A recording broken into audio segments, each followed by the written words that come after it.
Welcome to another episode of Sports and Discourse with your host, Derek Stevenson. And on today's episode, we're just going to go over Kentucky's win against Pennsylvania. I'm sorry, I was getting ready to say Penn State. Kentucky's win against Pennsylvania. And they won 81-66. But to be honest with you, I feel like they sort of struggled a little bit. With them coming off of a very disappointing loss to UNC Wilmington, and then with them having so much time to practice, I kind of figured that they was going to be, ready to go. They was going to be hyped up. They was going to come out and just step on Pennsylvania's neck. And they struggled a little bit, especially in the first half. And they ended up finishing the first half up by 10 points. They were winning 39-29. But it was just looking like it could become one of those games where you could just see they may be setting themselves up for another unfortunate situation. But they did end up pulling it out. Like I said, they ended up winning by close to 20. But I kind of felt I didn't feel as good about this matchup after this game was over. I kind of felt like they need a lot more work. I would even go as far as to say maybe they may have regressed a little bit. One of the things that I just didn't like was I feel like they just made a lot more careless passes. I feel like they just, they used to seem like they was highly focused when they came out on the court. They was moving the ball around really well. They were, they were kind of looking like seasoned veterans, especially guys like Reed Sheppard, which Reed Sheppard didn't play bad today, but he just didn't really get as much done offensively as he normally does. He ended up with only 6 points, 3 assists, but he did make some key defensive plays and, different things like that. But overall, I just feel like even when I'm looking at Rob Dillingham, I think now I'm sort of kind of starting to see what Calipari was talking about when he was like, basically he was saying that he has to try to stop Rob from doing so much of the playground stuff, because Rob just naturally, he's got that in his game. Like he throws some tough passes sometimes. He tries to thread the needle. And I think, he just don't got enough experience right now. And sometimes he just feels like he can make a play. And in the beginning of the season, he was doing really well. He was making a lot of those plays. But now that the season is progressing a little bit, I think he's going to have to start being a little bit more careful with when he takes some of those risks. Because you don't want to get yourself into a mode where you just do that against anybody. And, especially with SEC play coming up, they're going to be playing against a lot more mature teams, a lot of teams with a lot of experience. And when you're playing against teams that you may be more talented than, but they have more experience, they kind of know what they're doing, you have to be very careful when you're making some of these plays because they've seen it all. You know what I'm saying? They've been there. They've done that. You're not going to shock these guys. You're not going to overwhelm them. And Pennsylvania just looked like a experienced team, even though they might not have the athletes to contend with Kentucky, the natural ability and the natural talent. But when you get some of these teams together that you can tell they've been playing for a long time and, they just know what they're doing, sometimes they can sneak up on you and get you. And earlier in the game, it looked like they may have had a chance to do that, but Kentucky ended up overwhelming them. I was glad to see that Aaron Bradshaw actually ended up with some good numbers. The one thing about Aaron Bradshaw is I think I don't know if he's going to have enough time to reach his full potential at Kentucky, because I feel like you're not going to see the very best of Bradshaw until he gets a lot more physically developed.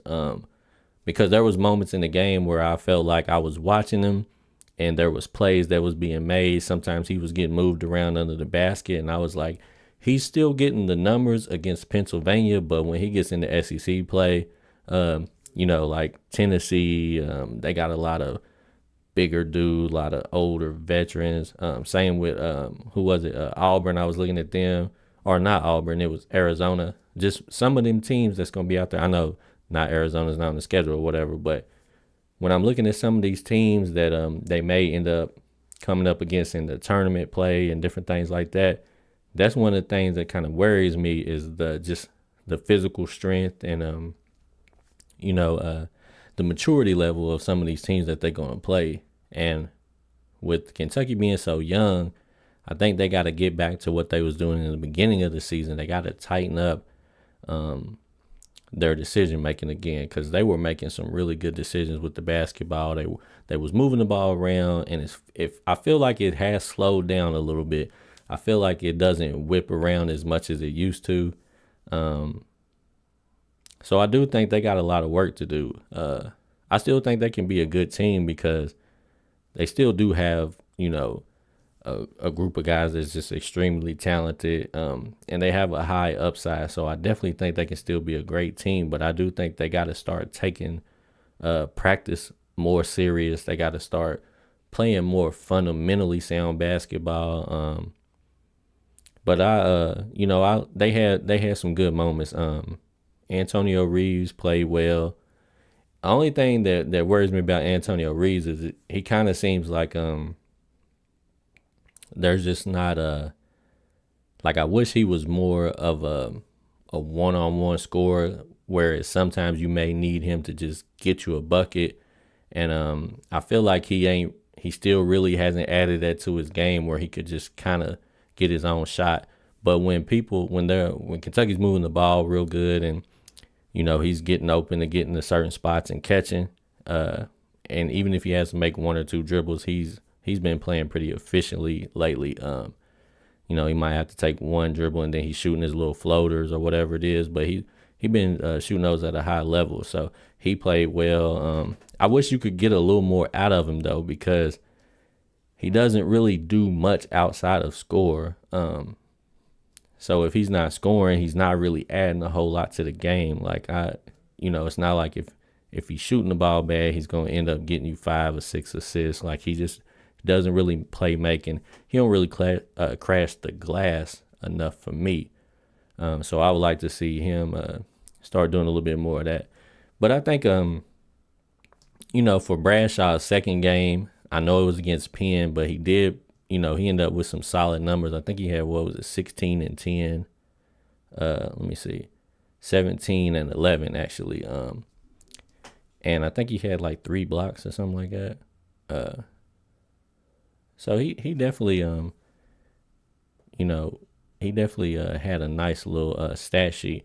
But I just like I said, I just worry because I know that when he gets into SEC play and stuff like that, he's gonna have to, be a little stronger so he don't get moved around as much.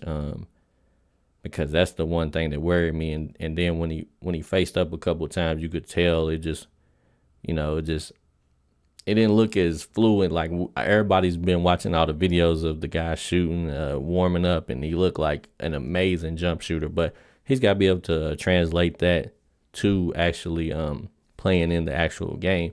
And if he ever does this season, he could be a super solid player. But if not, then, that may be something that could end up hurting Kentucky down the road. But I did actually kind of like seeing him and Mitchell play together. I was a little worried about that at first because I just thought they would get in each other's way. But I think with Mitchell being so versatile, I think it actually just helps because Mitchell can just kind of play anywhere on the court that's necessary. So he fits himself in really well. He ended up only with 4 points, but still, I feel like when Mitchell's on the court, like I can trust him. Like, I know he's going to, most of the cases, make the right decision, be in the right spot. He was crashing the glass. He had 9 boards. So even though he didn't really score, I definitely think he's one of those guys that I feel like I can trust, man. But I'm just getting a little worried because I feel like when they play against, well, basically the rest of the season, they're gonna be playing against mostly mature teams, and I just want to make sure that my guys is playing fundamentally sound basketball like they did in the beginning. I want them to, like Cal said, you got to cut down on the risk, not making them playground plays, and just tighten up and you know be more locked in, be more focused on each and every play because you know I was expecting them to just jump out and just step on Penn just to take it out on them because of how the UNC Wilmington game ended up. And they started off slow, and I just don't want to see another team where every single game they start off slow, and they have to eventually just figure it out as the course of the game goes on. I want to see them come out and be ready, be focused, and just have their best game on deck immediately. Because I feel like once they get everybody back, they still are going to have one of the most talented teams. They still are going to have a extremely good chance of bringing home number 9, which is what everybody's waiting on. But I just, in order to trust them, you're just going to have to make sure that they make better decisions. And that's one of the things that's worrying me. Like I said, they turn the ball over a little bit more than normal. Let me see if I can see exactly how many turnovers they had. Because, in the beginning of the season, they had a really high assisted turnover rate. Like tonight, they had 10 turnovers. They ended up shooting okay, I guess. They was like, I think they ended up shooting, 40 or 50-something% from 3 or something like that. But I just would like to see them cut down on the turnovers. That's just kind of what scares me the most. But overall, still excited. I still, I still got high hopes for the team. I just want these guys to just start getting back to how they was playing in the beginning of the season, and I feel like they do a lot more one-on-one play now than they was in the beginning, and I don't want them to go to that because they were playing beautiful basketball whenever they was moving it around and getting everybody involved, and that's the way you're going to be able to beat good teams. You got to just have a collective group of guys contributing and playing at a high level, which I think they are capable of, but they just got to be more focused. Like I said, you just see them now. They hold the ball a little bit more. And the thing is, when I was talking about Rob makes some of those hero plays. Like Cal said, he got to live and die with it some, but I just want Rob to be a little bit more strategic and focused about when he does that, and make sure that his head is in it and he's focused at all times. But I think I seen the stat when I was watching the game. They ended up having 35 points off the bench, which was pretty much from Rob and Bradshaw. Because like I said, Reed didn't really contribute too much offensively. But he did make some key defensive plays. But they ain't going to be a great team if Reed is only giving you 6 points. They absolutely need Reed to be going, they need Reed to be anywhere between 12 to 18, if not even higher. But so he finally had one of those games where he looked a little average, but hopefully he'll bounce back. DJ had an okay game, 9 points and 7 assists. You know what I'm saying? That's not too bad at all. But like I said, one of the things that concerns me is they just don't crash the glass enough. Also, I want them to start making sure, even though they shoot a lot of threes, like I get it, there's always a lot of guys on the perimeter, but you can't just have like Bradshaw down there by himself trying to get all the rebounds, or if Bradshaw's not down there, Mitchell, because it's just not going to be enough, especially if Bradshaw's down there by himself, because he's just not physically dominating presence. So if if we get into SEC play and we playing against teams that got two, bigger developed front court players, it could be tough for Bradshaw down there. It could end up causing him to get in foul trouble, or like I said, we're just gonna be getting out rebounded a lot. So if we're not shooting the ball well, it's gonna be could be really detrimental. So I liked what I saw, but I'm still a little disappointed, to be honest, because I felt like they was gonna come out and have a better performance, and I hope that they still got another week for North Carolina, so I hope that they are ready to put in that work and tighten things up and just be ready. Like I said, I want them to come out against North Carolina and be focused, be ready to play, and have another statement game like they did against Miami. That's the team I want to see. That's the team that, when we put our best game on the court, when we play like that, we could compete with anybody in the country and we could potentially win the national championship. But they just got to make sure that that's how they come in every single night, no matter who they playing against. You can't take nights off. You can't play down to the competition. No disrespect to Penn, but they got to be ready no matter who they playing, and they got to just go get it. Because like I said, you just got too many guys that, ain't giving enough. Like Edwards didn't really get too involved. Thiero didn't really get involved. So we got to collectively get everybody on the same page, get everybody working hard. Because we're not going to be able to win if we only depended on 2 or 3 guys each night. We need it to be like how it was in the beginning of the season, collectively, everybody contributing. But anyways, man, I guess I will end the stream right there. Not a whole lot more else to say. But, yeah, I still got faith in the Cats, man. But you guys let me know in the comment section how you felt about their performance. Were you a little disappointed like I was? Or did you see a lot more positive than I did? Let me know what I was missing. And we'll get back at it next time on Sports and Discourse with Derek Stevenson.